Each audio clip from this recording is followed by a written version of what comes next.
साथियों नमस्कार। आज का छोटा सा अड्डा इस बात की चर्चा करने के लिए कि क्यों हमारे कैंपसेस में, कॉलेज और यूनिवर्सिटीज में एक तनाव का वातावरण देखा जा रहा है और क्या हुआ शुक्रवार की शाम और रात डीयू में, दिल्ली विश्वविद्यालय में, जो देश के सबसे अग्रणी कैंपसेस में गिना जाता है और जहां पूरे देश के सभी राज्यों से छात्र छात्राएं पढ़ने के लिए, एडमिशन के लिए आते हैं। और जो कुछ भी डीयू में हाल में हुआ वो किस तरह के राजनीति और किस तरह के माहौल की ओर संकेत करता है। सबसे पहले बहुत संक्षेप में आपको जल्दी से यह बता दूं कि डीयू में वो क्या हुआ जिसके चलते आज अड्डा में हम ये चर्चा कर रहे हैं। साथियों, एक महिला है, रुचि तिवारी उनका नाम बताया जाता है। वो डीयू में स्टूडेंट भी हैं, वो वहां किसी कोर्स में पढ़ाई भी करती हैं और साथ में वो एक प्रचलित, एक जानी मानी यूट्यूबर हैं। ज्वलंत मुद्दों को लेकर अपने यूट्यूब पे वो लगातार कवरेज करती रहती हैं। तो शुक्रवार को कई संगठनों, और ये सभी बिल्कुल कट्टर, घोर वामपंथी और अल्ट्रा लेफ्ट जो होता है, जो बिल्कुल एक, जिसको आजकल अर्बन नक्सल भी कहते हैं, क्योंकि ये जो बंदूक उठाने वाले नक्सली हैं उन्हीं की विचारधारा को बिना बंदूक उठाए दुनिया भर में प्रोपेगेट करते हैं। तो ऐसे कुछ संस्थानों जिसमें आइसा है, एसएफआई है और हाल ही में बना बीएससीएम, ये एक छात्र संगठन है जो भगत सिंह के नाम पर अपने संगठन का नाम रखता है, लेकिन उनके गतिविधियां बहुत राष्ट्रवादी नहीं नजर आती। भगत सिंह ने तो भारत माता को आजाद करने के लिए मुस्कुराते हुए फांसी का फंदा चूम लिया था। वो चर्चा फिर लंबी हो जाएगी। कुल मिलाकर ये एसएफआई, आइसा, बीएससीएम और इनसे जुड़े कुछ और संगठनों ने मिलकर शुक्रवार को दिल्ली विश्वविद्यालय में यूजीसी के जो इक्विटी कमेटी का मसला था, जिस पर हफ्तों से विवाद जारी है, उस पर एक बड़े प्रोटेस्ट का आह्वान किया था। यह प्रोटेस्ट उनका इसलिए था कि सुप्रीम कोर्ट में कई संगठनों के विरोध और सवालों के बाद जब सुप्रीम कोर्ट ने यूजीसी की ये इक्विटी गाइडलाइंस के लागू होने पर स्टे लगा दिया, उसको एबेंस में रखा, यानी उस पर रोक लगा दी, तो उसको तत्काल लागू किया जाए उसी रूप में, इस बात को लेकर ये संगठन प्रोटेस्ट कर रहे थे। ये केवल स्टूडेंट्स या रिसर्च स्कॉलर्स तक ये मामला सीमित नहीं है। इस प्रोटेस्ट का आह्वान करने वाले, इसका पूरे सोशल मीडिया के मार्फत हर जगह प्रचार करने वाले जो लोग थे, वो यानी ऑर्गेनाइजर्स, इसके आयोजक, वो दो ऐसे प्रोफेसर थे जो लगातार सोशल मीडिया पर यूजीसी गाइडलाइंस को लेकर बहुत ही, जिसको हम कहेंगे बहुत ही रैबिड और बहुत ही आक्रामक रवैया वो अपनाए हुए हैं। डॉक्टर लक्ष्मण यादव और डॉक्टर जितेंद्र मीना, ये दोनों ही डीयू के फैकल्टी मेंबर्स हैं। बहरहाल ये प्रोटेस्ट हुआ और प्रत्यक्षदर्शियों से ये पता चलता है कि रुचि जो यूट्यूबर है वो वहां गई थी और उनके वहां जाने के बाद उन्होंने, उनका ये दावा है, जो उन्होंने मीडिया में इंटरव्यू दिया पूरी घटना के बाद, उनका ये दावा है कि उन्होंने सही रूप में प्रोटेस्ट की रिकॉर्डिंग का काम शुरू भी नहीं किया था। यानी वो जस्ट वहां पहुंची ही थी और कुछ लोगों ने उनकी ओर इंगित किया, जो प्रोटेस्टर्स थे, और बोला कि ये तो ब्राह्मण है और इनको रोको, और उनके खिलाफ फिर काफी घेराबंदी हुई, उनको घेर लिया गया और इस घेराव में फिर बहस हुई और बहस के बाद फिर स्थिति एकदम से विस्फोटक हो गई, हालात बिगड़ गए और कुछ महिला जो प्रोटेस्ट कर रही थी, उन लोगों ने गर्दन से पकड़कर घेर करके रुचि को वो एक कोने में ले गई और लगभग कई सैकड़ों लोगों की भीड़ जो थी उसमें अकेली रुचि जो थी वो फंस गई। और खुद रुचि, साथियों हम वहां नहीं थे, लेकिन खुद रुचि के बयान को यहां रिपीट करते हुए मैं कहूंगी कि रुचि का कहना था कि जाति के आधार पर उनको टारगेट किया गया और महिलाएं जो थीं वो ये कह रही थी कि इनको निर्वस्त्र करके परेड इनकी होनी चाहिए। और एक दो लोग जो शायद सामने आए उनको रोकने के लिए, मना करने, तो उन्होंने ये भी कहा कि कोई बीच में आएगा तो उसको काट करके फेंक देंगे। और ये वाक्य रिकॉर्डिंग में बहुत स्पष्ट सुनाई दे रही है। बहरहाल चूंकि प्रोटेस्ट घोषित किया हुआ था पहले से, तो वहां पुलिस भी थी। प्रत्यक्षदर्शियों का दावा है कि पुलिस खड़ी रही, कुछ किया नहीं, लेकिन अंततः पुलिस ने ही रुचि को वहां से निकाला और फिर थाने में जाकर के, मॉरिस नगर थाना उत्तरी दिल्ली में, वहां जाकर के रुचि ने सबके खिलाफ कंप्लेन दर्ज कराई। अब इसमें कई क्लेम्स, काउंटर क्लेम्स हो गए हैं साथियों। किसी का कहना है कि पुलिस मूक दर्शक बनी रही, लेकिन ऐसा दिख रहा है कि पुलिस ने उनको उस बिल्कुल वो मर्डरस जो भीड़ थी, जो किसी को उस समय कुछ भी हो सकता था, उनको वहां से निकाला। कुछ लोग का दावा है कि असॉल्ट करने वाली जो लड़कियां थी उनको थाने ले जाकर पुलिस ने बचा दिया। बहरहाल इस तरह की तनावपूर्ण स्थिति, जो ये चारों तरफ से जब तनाव होता है, तो इसमें अलग अलग वर्जन और अलग अलग दावे प्रतिदावे होते हैं। जो मोटी बात, महत्वपूर्ण बात यहां है वो ये है कि यूजीसी गाइडलाइन को लेकर जब गाइडलाइंस आई तो एक बहुत बड़े सेक्शन को बहुत गंभीर आपत्तियां थीं। उन आपत्तियों को संज्ञान में लेते हुए देश के सर्वोच्च न्यायालय ने उस पर रोक लगाया। अब एक दूसरा वर्ग है जो मानता है कि ऐसा नहीं होना चाहिए था, वो गाइडलाइंस की जरूरत है और वो गाइडलाइंस लागू होनी चाहिए। चलिए ठीक है, जब गाइडलाइंस के खिलाफ प्रोटेस्ट हुआ, क्या आपने कहीं किसी को हाथ भी लगाया गया हो ऐसी कोई खबर देखी? फिर क्या कारण है कि जो गाइडलाइंस को लागू करने के समर्थन में प्रोटेस्ट हो रहे हैं, वहां हर रोज ऐसे किसी न किसी घटना की खबर आ रही है, कभी पटना से, कभी बिहार के अन्य शहरों से, कभी उत्तर प्रदेश से, और अब दिल्ली विश्वविद्यालय से, जेएनयू से। क्या कारण है कि गाइडलाइंस के समर्थन में जो वर्ग है उसके हर प्रोटेस्ट में इस तरह का व्यवहार हर बार रिपोर्ट हो रहा है? क्या ये आक्रामक भीड़, और वो वीडियोस आप सब, अब तक आप सब उसको देख चुके होंगे कि किस तरह से रुचि को अकेले सैकड़ों लोगों ने घेरा था, और सबसे आक्रामक जो व्यवहार था वो वहां पर प्रोटेस्ट कर रही महिलाओं का था।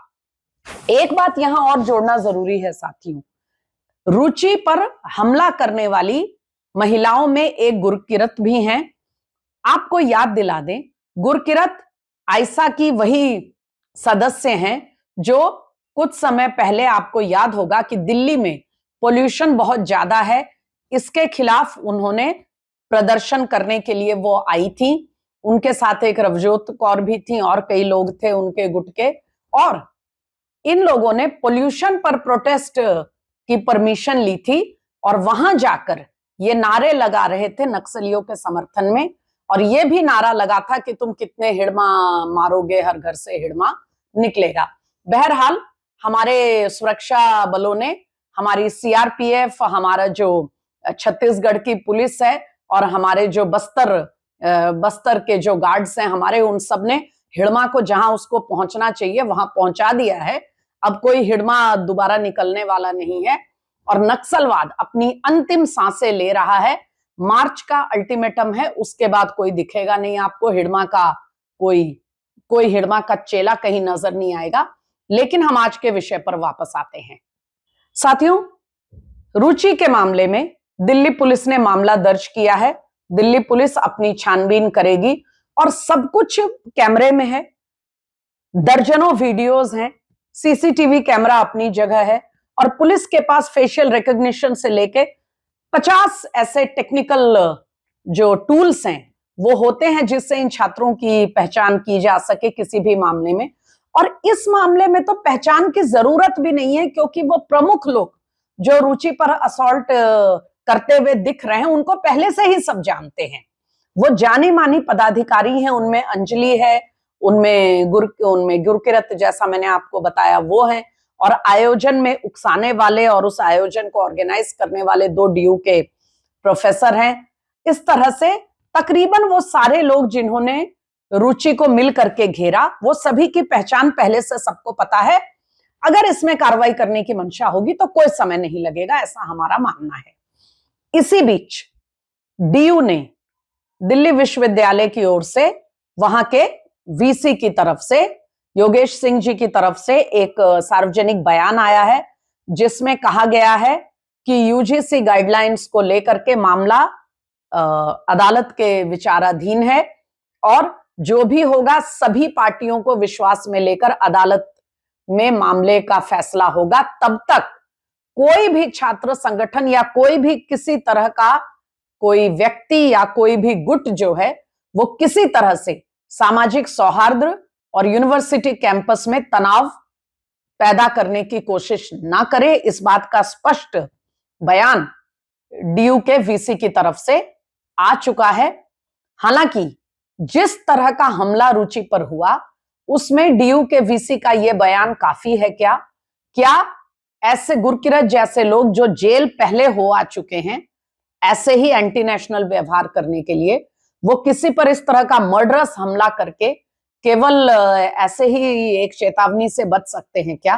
क्या उनको डीयू जैसे प्रतिष्ठित या किसी भी विश्वविद्यालय में छात्र बने रहने का कोई हक रह गया है क्या? क्या उनका रस्टिकेशन आवश्यक नहीं है? पहला सवाल। दूसरा सवाल, उस वर्ग का क्या जो शुक्रवार शाम से ही ये जो हमला हुआ उसको बहुत ही चतुराई के साथ उस पूरे मसले को घुमा करके, ट्विस्ट करके और ऐसा एक ऐसी इंप्रेशन देने का प्रयास कर रहा है कि रुचि पर जो हुआ वो रुचि उसके लिए खुद जिम्मेदार है और ये होना चाहिए। उनका कहना है कि रुचि जो है वो एक शरारत पूर्ण यूट्यूबर हैं और वो इस तरह के यूजीसी से जुड़े प्रोटेस्ट में जानबूझकर जाती हैं और वहां लोगों के बीच में जातीय भावना उकसाने का प्रयास करती हैं, ऐसे कमेंट्स करती हैं या टिप्पणियां करती हैं। चलिए एक सेकंड के लिए ये मान लिया जाए कि रुचि की भाषा या रुचि के रवैये में कहीं कुछ उकसाने वाली बात हुई होगी या हुई है, तो क्या रुचि पर इस तरह का जानलेवा हमला करना जस्टिफाई होता है क्या? और अगर रुचि पर ये जो रुचि पर इस तरह से जो टूट पड़े सभी लोग, अगर इसमें रुचि के कोई व्यवहार में कोई प्रोवोकेशन या ऐसी कोई भाषा थी तो उसके लिए मामला पुलिस के पास है, पुलिस उस पर पहलू को भी देखना चाहिए। ये कौन लोग हैं जो बेशर्मी के साथ इस तरह की लिंचिंग के प्रयास को जस्टिफाई कर रहे हैं? उसमें आजकल देश के एक बहुत जाने माने फैक्ट चेकर, स्वघोषित फैक्ट चेकर सबसे आगे नजर आ रहे हैं और बाकी ये जो संगठन है आईसा और एसएफआई और बीएससीएम, ये तो खैर अपने कुकृत्य को जस्टिफाई कर ही रहे हैं, लेकिन सब कुछ कैमरे पे है, किस मुंह से जस्टिफाई कर रहे हैं ये भी एक सवाल बनता है।